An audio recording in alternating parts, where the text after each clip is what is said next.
मकोटो rods guard में अपनी दुकान खोल लेता है और यहाँ पर वो दोनों एल्व्स काम करेंगी। वहीं दूसरी तरफ मकोटो की जिंदगी में पहली बार एक अच्छी प्रॉब्लम हुई थी। ज्यादातर फीमेल स्टूडेंट्स उसे प्रपोज करने लगी हैं, ये सोचकर कि उसके पास बहुत पैसे हैं। मकोटो अपने पेरेंट्स की पिक्चर निकालता है और उसे देखता हुआ सोचता है कि एक शादी ऐसे ही होनी चाहिए। तभी एवा उसके पीछे आ जाती है और उससे पूछती है कि वो दोनों है कौन। मकोटो उसे बताता है कि उन दोनों के उसके ऊपर बहुत एहसान है और यहाँ के स्टूडेंट्स शादी के बारे में कुछ अलग ही सोचते हैं। एवा उसे बताती है कि यहाँ के ज्यादातर बच्चे मर्चेंट्स की औलादे हैं, तो वो प्यार के बारे में ज्यादा नहीं सोचते। इससे अच्छा तो वो दोनों है, वो कम से कम मेरे पैसे के पीछे तो नहीं है। दूसरी तरफ लाइम टोमो को रिपोर्ट दे रहा था और उसे बताता है कि फोर्ट साइला की बैटल से पहले किसी ने ड्रैगन लाइका से लड़ाई की थी। क्या आप किसी ऐसे रिंग के बारे में जानते हैं जिससे गॉडेस की ब्लेसिंग रिमूव हो सकती है? लेकिन टोमो ऐसी किसी भी चीज के बारे में नहीं जानती थी। तभी वो उसे चुप रहने को कहती है। कुछ ट्रैवलर्स उनके दरवाजे को खटखटाते हैं और कहते हैं कि वो यहाँ पर इसलिए आए हैं क्योंकि उन्हें एक अजीब से वेपन के बारे में पता लगा था। दरवाजा खुलने पर हम देखते हैं कि वो लोग टोमोकी और उसके दोस्त हैं। वो अपना इंट्रोडक्शन देते हैं और लाइम पहचान जाता है कि वो ग्रेटोनिया की सेकंड प्रिंसेस है, यानी टोमोकी वहाँ का हीरो है। लिली कहती है कि वो यहाँ पर लेक को इन्वेस्टिगेट करने आई है, लेकिन तभी टोमोकी बीच में बोल पड़ता है। उसे टोमो की स्वॉर्ड बड़ी अच्छी लगती है और वो उसे ट्राई करना चाहता था। टोमो उसे वेपन को दे देती है, लेकिन वो चाहकर भी मियान से तलवार को बाहर नहीं निकाल पाता। तो टोमो उसे बताती है कि उसके अलावा इस तलवार को कोई भी बाहर नहीं निकाल सकता। ये सुन के टोमोकी हैरान हो जाता है क्योंकि वो हर वेपन को यूज कर सकता है। तभी टोमो उसके हाथ से वेपन ले लेती है और सभी लोग ये देखकर हैरान हो जाते हैं कि टोमो उस वेपन को निकाल पा रही थी। लिली कहती है कि वो उसे खरीदना चाहती है। टोमो उसे याद दिलाती है कि वही सिर्फ इसे यूज कर सकती है। लिली अपने प्रिंसेस होने का रुतबा देकर उस पर थोड़ा प्रेशर डालने की कोशिश करती है, पर टोमो पर इसका कोई असर नहीं होता और वो समझ जाती है कि वो इसलिए उसका वेपन खरीदना चाहते हैं ताकि वो इसका रेप्लिका बना सके। और वो कहती है कि वो अपने कटाना को नहीं बेचने वाली। तो टोमोकी अपने मैजिक आई का यूज लाइम के ऊपर करता है, जो उसे अपनी तलवार देने के लिए तैयार हो जाता है। वो अपनी आई का यूज टोमो पर भी करने की कोशिश करता है, लेकिन उस पर कोई असर नहीं होता। लेकिन इसके बावजूद भी वो फिर से उस पर अपनी आई को ट्राई करता है और कहता है कि वो उसे सर्व करे। टोमो उससे कहती है कि वो पहले इतने घटिया तरीके से उसे घूरना बंद करे। उसने कभी नहीं सोचा था कि ग्रेटोनिया का हीरो इतना घटिया इंसान होगा। और टोमोकी से कहती है कि उसका शरीर और दिमाग किसी और का है। तभी मोरा पहचान जाती है कि टोमो एक ड्रैगन है और वो उसे कंट्रोल करने की कोशिश करती है, लेकिन इसका टोमो पर कोई असर नहीं होता और वो उसके स्पेल को हटा देती है। और इसकी वजह से टोमोकी का चाम भी लाइम के ऊपर से हट जाता है। लाइम टोमोकी से कहता है कि उसके जितना छिछोरा इंसान उसने आज तक नहीं देखा। इसकी वजह से उसे गुस्सा आ जाता है और वो लाइम के ऊपर हमला कर देता है। ये देखकर टोमो उसका मजाक उड़ाने लगती है। अरे लिली, बच्ची को गुच्छा आ क्या? उसकी बातें सुनकर टोमोकी को उन बुलीज की याद आने लगती है और वो उसके ऊपर अटैक कर देता है, लेकिन टोमो अपने मैजिक का यूज करके उन सभी को कहीं और पर टेलीपोर्ट कर देती है। चलो मान लेते हैं कि ये घटना नहीं घटी थी, लेकिन तुमने फिर से कुछ बेवकूफी की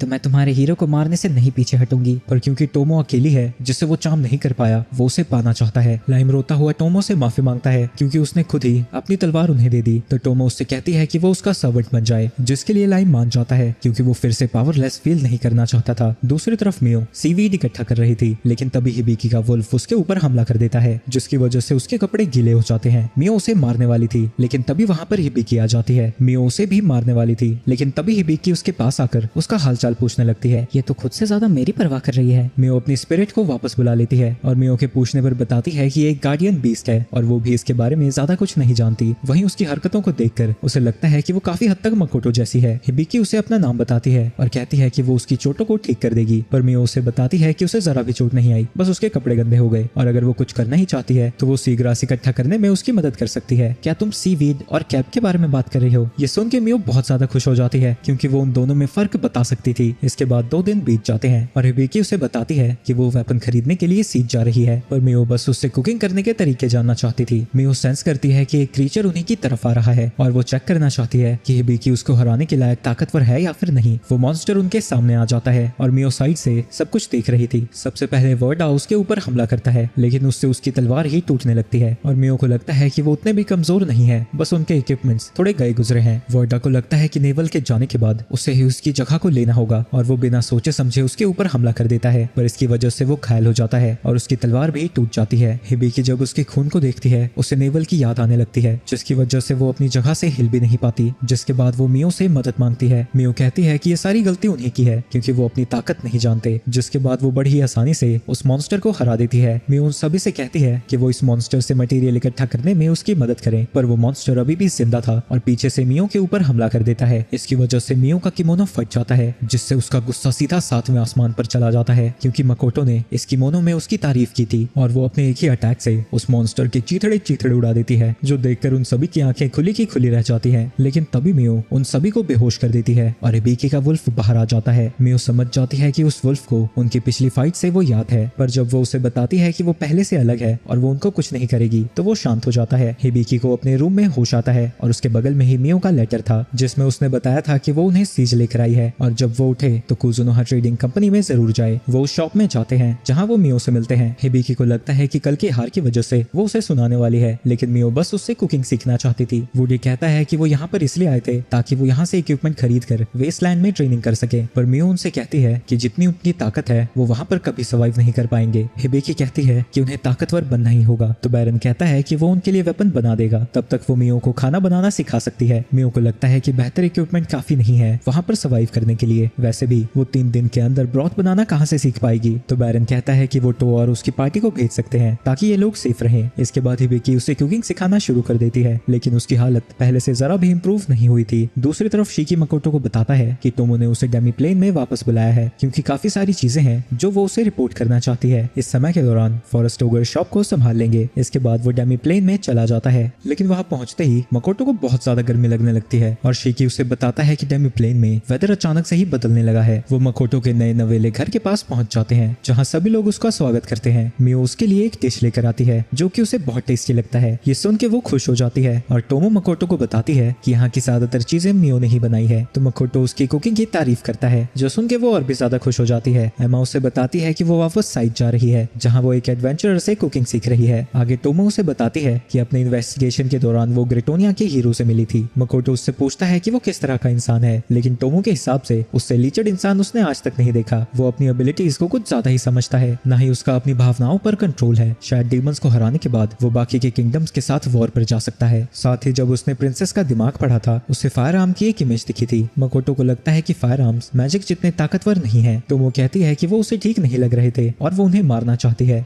लेकिन मकोटो उससे कहता है कि वो थोड़ा इंतजार करे और देखे वो आगे क्या करते हैं। वहीं शिकी ने रोट्सगार्ड की सारी घटनाओं के बारे में टोमो को बता दिया था और वो उसे चिढ़ाने लगती है क्योंकि वो लड़कियों के बीच पॉपुलर होने लगा है। मकोटो उससे पूछता है कि डेमी प्लेन में इतनी गर्मी है क्यों। टोमो को लगता है कि ऐसा इसलिए हो रहा है क्योंकि वो काफी सारे मिस्ट गेट खोल रहा है। वो उसे बताती है कि मकोटो जहाँ भी गेट को ओपन करता है उस जगह से डेमी प्लेन के वेदर में असर पड़ता है, लेकिन ये सुन के मकोटो कंफ्यूज हो जाता है क्योंकि एकेडमी में वेदर तो ठंडा था। तो टोमो कहती है कि वो इसके बारे में और जांच करेगी। दूसरी तरफ हिबिकी मियो को बताती है कि उसे लिनिया में वापस बुला लिया गया है और भले ही मियो उससे और भी ज्यादा कुकिंग सीखना चाहती थी, लेकिन वो उसकी सिचुएशन को समझती है। वो मियो का शुक्रिया अदा करती है क्योंकि उसके बिना वो वेस्टलैंड में कभी सर्वाइव नहीं कर पाते और वो उसे अपने साथ चलने को कहती है, लेकिन मियो सीधा ही उसे मना कर देती है क्योंकि उसे दुनिया में सिर्फ एक ही इंसान से फर्क पड़ता है और वो है मकोटो। दूसरी तरफ एमा मकोटो को उनके नए प्लांट्स दिखाती है और बताती है कि शिकी के इंस्ट्रक्शंस की वजह से उनकी प्रोडक्शन भी बढ़ गई है। मकोटो एल से मिलने जाता है जो कि उसी मॉन्स्टर का एक टुकड़ा दिखाता है जिससे मियो लड़ रही थी। एल बताता है कि एक ऐसे मॉन्स्टर को बिलोंग करता है जिसने एक विंड स्पिरिट को खा लिया था, जो कि काफी हैरानी की बात है क्योंकि मॉन्स्टर्स यूजुअली ऐसा नहीं करते हैं, तो ऐसा जरूर किसी ने जानबूझकर किया होगा। तभी शिकी कहता है कि ऐसा उसने किया था। मकोटो को मिलने से पहले वो एक एक्सपेरिमेंट कर रहा था। वो मॉन्स्टर्स को जबरदस्ती स्पिरिट्स खिलाता था इस उम्मीद में कि वो भी एक स्पिरिट बन जाएंगे, लेकिन ऐसा कभी भी नहीं हुआ। इसके बाद मकोटो उन स्पीशीज का इंटरव्यू लेने जाता है जिसे टोमो और मियो ने रेकमेंड किया है डेमी प्लेन में बसाने के लिए। मकोटो को ये बड़ा अजीब लगता है क्योंकि वो खुद यहाँ पर आ गए जबकि उन्हें उससे मिलने जाना चाहिए था। ये सुन के एमा भड़क जाती है और उसे याद दिलाती है कि वो यहाँ पर मूव करने वाले हैं, तो उन्हीं का यहाँ पर आना बनता है और ऊपर से उसे अब यहाँ के राजा की तरह बिहेव करना शुरू कर देना चाहिए। सबसे पहले वो विंकिन स्पीशीज से मिलता है। वो मकोटो के सामने उड़ रहे थे, इसकी वजह से एमा भड़क जाती है क्योंकि वो ऊपर से मकोटो को नीचे की तरफ देख रहे थे और वो उन्हें नीचे उतरने को कहती है। इसके बाद हमें पता चलता है कि उनकी स्पीशीज अच्छे फाइटर्स होते हैं, तो वो अपने विलेज को अच्छे से प्रोटेक्ट कर पा रहे थे। वो उससे पूछते हैं कि क्या वो उसे इक्वली ट्रीट करेगा और उनके स्किल्स के हिसाब से उन्हें सूटेबल जॉब मिलेगी, जिसपे मकोटो हाँ कहता है, जो सुन के खुशी के मारे वो दोनों रोने लगते हैं। इसके बाद टोमो की रिकमेंडेड स्पीशीज की बारी थी जिनका नाम गॉर्गोन्स है। मकोटो उनसे कहता है कि वो अपनी आंखों की पट्टियों को हटा सकते हैं, पर वो घबरा रही थी क्योंकि वो जिस चीज को भी देखती है वो पत्थर में बदल जाती है। पर मकोटो उन्हें यकीन दिलाता है कि ना ही उसे कुछ होगा ना ही एमा को, लेकिन वो अभी भी डर रही थी क्योंकि वो मकोटो से जरा भी माना सेंस नहीं कर पा रही है, जो सुन के एमा भड़क जाती है। इसके बाद वो अपनी पट्टियों को हटा लेती है जिसकी वजह से मकोटो की टेबल पत्थर में बदल जाती है। वो कहती है कि उन्हें इससे बहुत परेशानी होती है, इससे उनका खाना भी पत्थर में बदल जाता है। आगे मकोटो को पता लगता है कि उनकी स्पीशीज में सिर्फ फीमेल्स होती हैं और रिप्रोडक्शन के लिए वो दूसरे मेल स्पीशीज के एनर्जी को अब्सॉर्ब करते हैं। वहीं उन लड़कियों को बाकी के यहाँ पर रहने वाली स्पीशीज की फिक्र हो रही थी क्योंकि जो भी उनकी आंखों से पत्थर बनता है वो वापस नॉर्मल नहीं हो सकता। लेकिन मकोटो कहता है कि वो उनके लिए ग्लासेस बनवा देगा जो कि उनके मास्क जैसे ही काम करेंगे और साथ ही जिन्हें वो पत्थर में बदलते हैं उन्हें वापस से नॉर्मल किया जा सकता है, लेकिन वो टेबल फिर से वापस से पत्थर का बन जाता है। तो मकोटो को लगता है कि उसे पेट्रिफिकेशन रेजिस्टेंट भी अप्लाई करना होगा, और जब वो इस बार टेबल को ठीक करता है वो दोबारा पत्थर में नहीं बदलती। ये देखकर वो इमोशनल हो जाती है क्योंकि उन्हें लगा था कि उन्हें हमेशा ही मास्क पहनना पड़ेगा। इसके बाद मियो की रिकमेंडेशन का इंटरव्यू चलता है और इन स्पीशीज का नाम एल एलोमेरा है। वो अपने फॉरेस्ट को छोड़ना चाहते हैं क्योंकि एक राइजू के झुंड को उनके लोकेशन के बारे में पता लग गया है। मकोटो को लगता है कि वो फेरीज हैं, पर वो उसे बताते हैं कि वो फेरीज और स्पिरिट्स के बीच का कुछ है और वो लो लेवल स्पिरिट को कंट्रोल कर सकती हैं। वहीं उन दोनों की हरकतों को देखकर एमा को गुस्सा आ रहा था, पर मकोटो को लगता है कि वो इन्फॉर्मेशन इकट्ठा करने में उनके काम आ सकते हैं और मकोटो उन्हें एक्सेप्ट कर लेता है। लेकिन एमा उसे रोकने लगती है और उसे समझाती है कि वो यहाँ का राजा है, वो ऐसे ही किसी को भी एक्सेप्ट नहीं कर सकता, खासकर ऐसे लोगों को जिनका सर इतना ज्यादा चढ़ा हुआ है। तुम आखिर खुद को समझते क्या हो? तुम तो बस एक सुअर हो। ये सुन के एमा को और भी ज्यादा गुस्सा आ जाता है और वो उन्हें मारने जाने लगती है। तो फिर अभी के लिए सिर्फ 2 स्पीशीज यहाँ रहने के लिए पास हुई हैं। शीकी कहता है कि वो गॉर्गन्स के लिए ग्लासेस बनाने पर काम शुरू कर देगा और टोमो विंकिंस की ट्रेनिंग शुरू करेगी। इसके बाद वहाँ मियो आती है जो कि एक डिश के साथ मेयोनेज भी लेकर आई थी, जो देख के मकोटो को अपने पुरानी दुनिया की याद आने लगती है। इसके बाद डेमी प्लेन में बारिश होना शुरू हो जाती है और टोमो को यकीन हो जाता है कि मकोटो के मिस्ट केज खोलने की वजह से ही यहाँ पर वेदर इतना चेंज हो रहा है। वहीं बदलते मौसम की वजह से इंग्रेडिएंट्स को स्टोर करना मियो के लिए मुश्किल हो रहा है। तो टोमो कहती है कि वो ऐसी जगहों को ढूंढेगी जहाँ हर तरह का वेदर होता है। इसके बाद मकोटो वापस से रॉड्सगार्ड जाने की तैयारी करने लगता है, जिसकी वजह से सभी लोग दुखी हो जाते हैं, पर वो कहता है कि जब भी उसके पास फ्री टाइम होगा वो वापस जरूर आएगा। इसके बाद वो रॉड्सगार्ड में पहुंच जाता है और वो उससे सारे पैसे देती है जो कि शॉप में उन्होंने कमाए थे। शिकी को लगता है कि उन्हें और एम्प्लॉइज को हायर कर लेना चाहिए क्योंकि उनका बिजनेस बढ़ता जा रहा है। वहीं बोनस के तौर पर मकोटो उन्हें बनाना देता है। इसके बाद मकोटो एकेडमी में पहुंच जाता है जहां ब्राइट उसके पास आकर उससे 10 हीलिंग पोशंस मांगता है। तो मकोटो कहता है कि वो शॉप पर आकर उन्हें खरीद सकता है। वहीं मकोटो देखता है कि जब वो गया हुआ था उसके पास बहुत सारे लव लेटर्स आए हैं, पर उसमें कुछ इंपॉर्टेंट डॉक्यूमेंट्स भी थे। इसमें 3 स्टूडेंट्स ने एक एप्लीकेशन भी भेजी है जो कि उसकी क्लास को ज्वाइन करना चाहते हैं, पर जब वो उनके नामों को पढ़ता है वो हैरान हो जाता है। इसके बाद क्लास शुरू हो जाती है और वो नए स्टूडेंट से अपना इंट्रोडक्शन देने को कहता है। सबसे पहली है शीफू रैम्ब्रांड। बीमारी की वजह से वो छुट्टी पर थी। उसकी स्पेशलिटी अटैक मैजिक है और उसके एलिमेंट्स अर्थ और फायर हैं। दूसरे का नाम यूनो रैम्ब्रांड है जो कि शीफू की छोटी बहन है और उसकी स्पेशलिटी फिजिकल अटैक्स हैं और वो बो और स्पेयर भी यूज कर सकती है, साथ ही वो एनहेंसमेंट मैजिक यूज कर सकती है। तीसरे का नाम कैरन फोर्स है जो कि हस्कर रॉयल एकेडमी से यहाँ पर ट्रांसफर हुई है और उसकी स्पेशलिटी वाटर एलिमेंट है। मकोटो दोनों बहनों से कहता है कि उनके फादर उसके दोस्त हैं, लेकिन इसका मतलब ये नहीं कि उनके साथ वो नरमी से पेश आएगा। वहीं उन दोनों बहनों के बर्ताव को देखकर सारे स्टूडेंट्स हैरान थे क्योंकि वो कुछ ज्यादा ही अच्छे से बिहेव कर रहे थे और उन्हें लगता है कि वो बस अच्छा होने की एक्टिंग कर रहे हैं। मकोटो देखता है कि सारे स्टूडेंट्स बड़े ही अजीब तरीके से बिहेव कर रहे हैं, तो शिकी उसे बताता है कि वो दोनों बहनें बिगड़ैल हैं। वो ज्यादातर अपने पैसे और लुक्स की बड़ाई करती रहती थी, पर मकोटो को वो दोनों वैसी बिल्कुल नहीं लग रही थी। मकोटो नए स्टूडेंट्स को यहीं रहने को कहता है और पुराने स्टूडेंट्स को थोड़ी दूर लेकर जाता है जहाँ वो डेमी प्लेन से एक क्रीचर को समन करता है और उनसे कहता है कि उन्हें इससे लड़ना होगा। उन्होंने कभी भी ऐसे लिजर्ड मैन को नहीं देखा था और वो उससे पूछते हैं कि ये कितना स्ट्रॉन्ग है। मकोटो कहता है कि ये एक सीक्रेट है और इसका नाम मिस्टर ब्लू लिजर्ड है। मकोटो उस लिजर्ड से कहता है कि वो सिर्फ अपनी 20% पावर का ही यूज करे और बाकी स्टूडेंट्स को कहता है कि वो ऐसे लड़े जैसे उनकी जान दांव पर लगी हो। इसके बाद वो नए स्टूडेंट्स के पास जाता है और उनसे कहता है कि वो उनसे लड़ेंगे ताकि वो उनके लड़ने के तरीके को देखकर उन्हें टिप्स दे सके। सबसे पहले यूनो उसके ऊपर हमला करती है लेकिन उसका एरो उस तक पहुंच नहीं पाता, तो मकोटो उससे कहता है कि वो इसके अंदर माना को इन्फ्यूज करे और अपनी बॉडी को एनहांस करे। शीफू फायर ब्लास्ट से हमला करती है और कैरन आइस से उसको फ्रीज कर देती है, पर इनसे मकोटो पर कोई असर नहीं होता। मकोटो शीफू से कहता है कि वो स्पेल्स को जल्दी कास्ट करने की कोशिश करे। वहीं कैरन को स्पीड को छोड़कर अपनी पावर और ड्यूरेशन पर फोकस करना चाहिए। इसके बाद यूनो फिर से अपनी एरो से उसके ऊपर हमला करती है, लेकिन इससे पहले कि वो उस तक पहुंच सकता मकोटो उसे जला देता है और उससे कहता है कि उसकी फिजिकल एनहांसमेंट और माना इन्फ्यूजन दोनों ही काफी घटिया है और वो पावर में कुछ ज्यादा ही फोकस कर रही है, जिसकी वजह से वो ढंग से बो का भी यूज नहीं कर पा रही। जिसके बाद वो दोनों फिर से उसके ऊपर हमला करने के लिए तैयार हो जाती है। दूसरी तरफ वो सभी स्टूडेंट्स लिजर्ड मैन से बुरी तरह से पिट रहे हैं। वो अपनी तलवार को उनकी तरफ चलाता है और उसका फोर्स इतना ज्यादा था कि वो सभी स्टूडेंट्स दूर उड़ने लगते हैं। इसे वो एक इनकैंटेशन का यूज करता है जिसकी वजह से वो इतनी तेज हवा में भी फ्रीली मूव कर पाते हैं और अबेलिया इस मौके का यूज करके एक फायर एरो से उसके ऊपर हमला कर देती है। वो उसके अटैक को डॉज कर लेता है, लेकिन जब वो हवा में था जिन पीछे से उसके ऊपर अटैक कर देता है, लेकिन लिजर्ड मैन उसे उड़ता हुआ दूर फेंक देता है और वो सब के सब बहुत बुरी तरह से हार जाते हैं। मकोटो उन सभी से कहता है कि उन्हें एक रिपोर्ट सबमिट करनी होगी जिसमें वो उसे बताएंगे कि उन्हें कहां पर इंप्रूव करना है और वो कैरन से कहता है कि वो उसके साथ चले। वहीं सभी स्टूडेंट्स डिप्रेस हो रखे थे। मकोटो कैरन से कहता है कि एक स्टूडेंट के हिसाब से उसकी ताकत बहुत ज्यादा है। वो उसे बताती है कि अपने किंगडम में वो एक मिलिट्री मेज थी। मकोटो ने पहले ही उसके पास के बारे में पता कर लिया है और उसे शक है कि वो शायद असली कैरन नहीं है। ये सुन के वो हंसने लगती है। मकोटो उससे पूछता है कि डीमंस को एकेडमी से क्या चाहिए। भले ही उसकी सींगें नहीं है, लेकिन वो उसके कलर से पहचान सकता है कि वो एक डीमन है। लेकिन वो अभी भी एक्टिंग करके थोड़ा उसे फंसाने की कोशिश करती है। लेकिन मकोटो उसे बताता है कि कोई भी चार्म उस पर काम नहीं करता।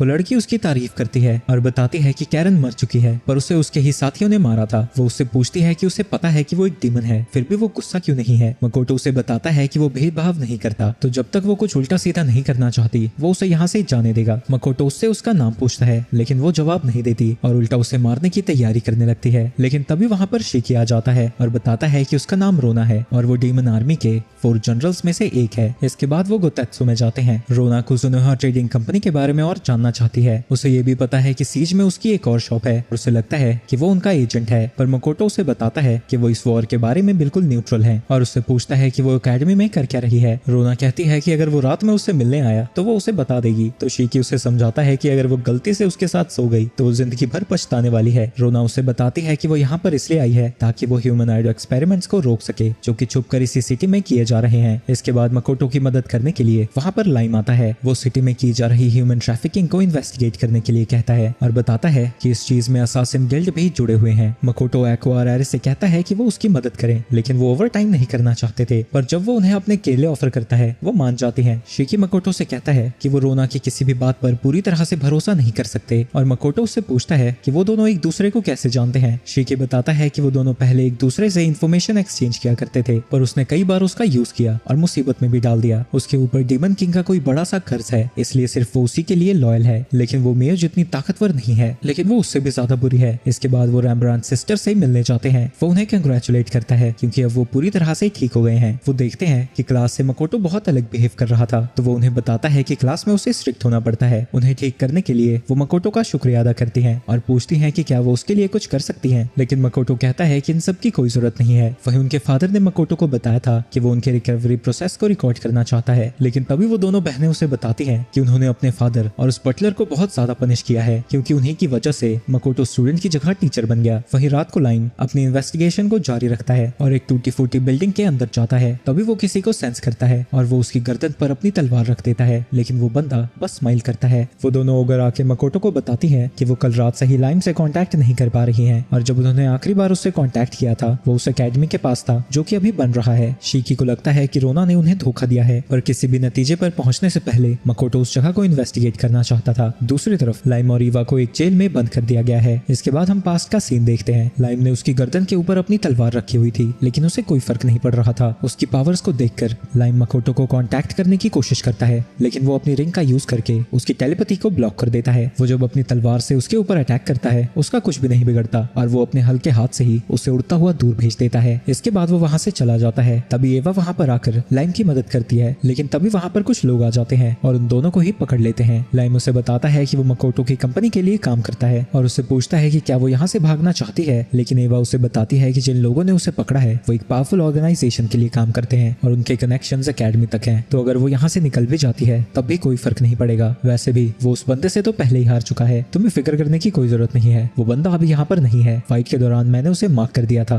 तो मैं उसकी लोकेशन को ट्रैक कर सकता हूँ। ईवा कहती है कि अगर उसने यहाँ से उसे निकाल दिया तो वो उसे काफी वैल्यूएबल इन्फॉर्मेशन देगी और अगर वो इस ऑर्गेनाइजेशन को हरा देते हैं तो वो उसे और भी रिवॉर्ड देगी। लाइम अपने छुपे हुए वेपन को बाहर निकालता है और उसकी मदद से जेल से ही बाहर आ जाता है, लेकिन जब वो वहाँ से निकलते हैं वो अपने सामने एक्सपेरिमेंट्स को देखते हैं जिसे ह्यूमंस और डेमी ह्यूमंस के ऊपर किया जा रहा है। ईवा को लगता है कि वो कॉम्बैट और मैजिकल एबिलिटीज को इंक्रीज करना चाहते हैं। वहीं लाइम उन सभी एक्सपेरिमेंट्स को मारना चाहता है ताकि वो और तकलीफ में ना जिए। दूसरी तरफ शिकी और मकोटो उसी जगह पर हैं जहां से लाइम गायब हुआ था। शिकी वहां पर एक ड्रैगन के प्रेजेंस को सेंस कर रहा था। मकोटो को लगता है कि शायद वो सोफिया और लांसर होंगे, जो सुन के शिकी एक्साइटेड हो जाता है क्योंकि अब वो मकोटो का बदला ले सकता था। लेकिन तभी वहां पर लाइम आ जाता है जिसकी वजह से वो दुखी हो जाता है क्योंकि बेचारे को उनसे लड़ने का मौका भी नहीं मिला। वहीं लाइम के साथ ईवा को देखकर मकोटो हैरान हो जाता है। इसके बाद लाइम उसे उसी इंसिडेंट की एक डिटेल्ड रिपोर्ट देता है और जिस बंदे ने लाइम को हराया है वो उसके बारे में और जानना चाहता था। मकोटो शिकी से कहता है कि वो रोना से मिले और उन लोगों के बारे में पता लगाए जो कि इस ऑर्गेनाइजेशन की मदद कर रहे हैं। वहीं उनकी डील के हिसाब से ईवा उन्हें इंपॉर्टेंट इन्फॉर्मेशन देने लगती है। वो कहती है कि जिन लोगों की पिक्चर्स को वो उस दिन देख रहा था वो उन दोनों को जानती है। ईवा बताती है कि वो आदमी एक नोबल था और वो औरत एक हाई रैंकिंग प्रीस्टेस। उनकी शादी कैलेनियन में होने वाली थी, लेकिन उन्हें बिना शादी किए जबरदस्ती किंगडम से बाहर निकाल दिया गया जिसके बाद ही वो यहाँ से गायब हो गए। लेकिन वो ये नहीं जानती कि उन्हें जबरदस्ती वहाँ से बाहर क्यों निकाला गया, क्योंकि जब 10 साल पहले डीमंस ने वहाँ पर हमला किया था सारे रिकॉर्ड्स गायब हो गए। मकोटो उससे पूछता है कि वो उन दोनों के बारे में कैसे जानती है, तो वो बताती है कि वो भी उसी नेशन से बिलोंग करती है और जब वहाँ पर जंग छिड़ी थी सिर्फ वो और लूरिया ही वहाँ से बचकर बाहर निकल पाए थे। लेकिन लोग उन्हें कार बुलाने लगे क्योंकि वो अपने ही नेशन को छोड़कर भाग गए थे। इसी की वजह से वो अपनी फैमिली के बारे में बात भी नहीं कर सकते और लगातार उन्हें परेशान किया जाता है। एक बार तो उन्होंने अपनी ही जिंदगी लेने का सोच भी लिया था, पर इससे कुछ भी सॉल्व नहीं होता, तो उन्होंने डिसाइड किया कि वो अपनी फैमिली के खोई हुई जमीनों को वापस लेंगे और इसीलिए उसने उस ऑर्गेनाइजेशन से कांटेक्ट किया इस उम्मीद में कि उनकी मदद से वो अपने गोल को पूरा कर पाएगी। वो ऑर्गेनाइजेशन गॉडेस के खिलाफ है और अपनी टेक्नोलॉजी की वजह से उनकी ताकत भी बहुत ज्यादा है। लेकिन इसी दौरान वो लाइम के साथ पकड़ी गई। मकोटो उस ऑर्गेनाइजेशन की ताकत के बारे में सोच रहा था और उसे लगता है कि शायद वो भी वॉर में हिस्सा ले सकते हैं, लेकिन तभी वो आसपास किसी को सेंस करता है और लाइम उसे बताता है कि जिसने उसे हराया था वो यहीं आ रहा है। मकोटो लाइम से कहता है कि वो शिकी को बुलाए, लेकिन लाइम खुद उससे लड़ना चाहता था। तभी वहाँ पर मियो और टोमो आ जाते हैं और वो भी लाइम से कहते हैं कि उसे पीछे रहना चाहिए। वो बंदा वहाँ पर पहुंच जाता है और उन्हें बताता है कि वो एडवेंचरर्स गिल्ड का गिल्ड मास्टर है। वो लाइम के साथ की गई हरकतों के लिए उनसे माफी मांगता है, जो सुन के वो सभी हैरान हो जाते हैं। वो उसे चाय देते हैं लेकिन वो फ्रूट्स मांगने लगता है, जिसकी वजह से मियो को गुस्सा आ जाता है। लेकिन मकोटो के कहने पर वो फ्रूट्स लेने चली जाती है। मकोटो उससे पूछता है कि वो यहाँ पर क्या कर रहा है, लेकिन सीधा सीधा जवाब देने की जगह वो उल्टी पुल्टी बातें करने लगता है। इसकी वजह से टोमो परेशान होकर मकोटो को बताती है कि ये एक ग्रेटर ड्रैगन है और इसका नाम लूटो है। बात करते करते वो मकोटो के पास पहुंच जाता है। तभी टोमो अपनी तलवार निकाल देती है और उससे पूछती है कि वो आदमी कब बना। लूटो बताता है कि करीब 300 साल पहले औरत बने बने वो बोर हो चुका था। तभी वो मकोटो के पास जाता है और उसे सिड्यूस करने की कोशिश करने लगता है। वो उससे कहता है कि वो उसे लड़के पसंद हो या लड़कियां, वो दोनों में ही ट्रांसफॉर्म हो सकता है, पर इसकी वजह से टोमो और मियो उससे लड़ने के लिए तैयार हो जाती है। लूटो उन्हें समझाता है कि वो एडवेंचरर्स गिल्ड के बारे में बस बात करने आया था। दूसरी तरफ रोना उनकी इन्वेस्टिगेशन में मदद करने के लिए तैयार हो जाती है और उसे बताती है कि उसने पहले ही अपना ओरिजिनल गोल पूरा कर लिया है और वो मकोटो की असली पावर को देखना चाहती है। लूटो मकोटो को बताता है कि उसने 1000 साल पहले गिल्ड को बनाया था इस उम्मीद में कि धीरे धीरे ये पूरी दुनिया में फैलकर प्रॉब्लम्स को सॉल्व करने में मदद करेगा। उसी ने कार्ड्स भी बनवाने शुरू किए जो कि एडवेंचरर्स के लेवल दिखाएगा और ये आइडिया मकोटो की दुनिया के गेम से आया था और ये सब कुछ उसके मास्टर ने बताया था। तो वो उससे पूछती है कि उसने ऐसा सिस्टम क्यों बनाया। लूटो कहता है कि गॉडेस की ब्लेसिंग के साथ